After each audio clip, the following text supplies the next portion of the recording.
విద్యార్థులు లక్ష్య సాధనకే శ్రమించాలని హైదరాబాద్ జిల్లా కలెక్టర్ అనుదీప్ దూరిశెట్టి సూచించారు. భయం వీడి పట్టుదలతో చదవాలన్నారు.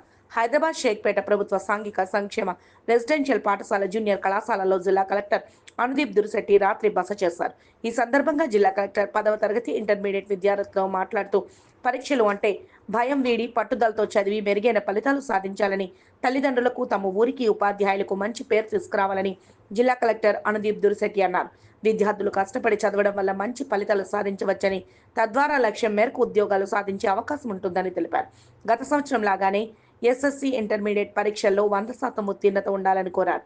అనంతరం జిల్లా కలెక్టర్ విద్యార్థులతో కలిసి రాత్రి బస చేశారు. విద్యార్థుల స్టడీ అవర్స్ తీరును గమనించి ఉపాధ్యాయులను అభినందించారు. దీంతో పాటు నిద్రించే సమయంలో విద్యార్థులతో మాట్లాడుతూ భయం వీడాలని, పరీక్షల సమయంలో మానసిక ఆందోళన పడవద్దని, పరీక్షలు ప్రశాంత వాతావరణంలో రాయాలనే లక్ష్యంతో చదివి తల్లిదండ్రుల కళల సహకారాన్ని నిలబెట్టాలని ఆకాంక్షించారు. విద్యార్థులకు అందుతున్న సౌకర్యాలు, సమస్యలను అడిగి తెలుసుకున్నారు. కళాశాల ప్రిన్సిపల్ ఎన్ బాలస్వామి, అధ్యాపకులు వి పాండు, వెంకటనారాయణ, త్రిపాఠి రమేష్, సిబ్బంది ఇతరులు పాల్గొన్నారు.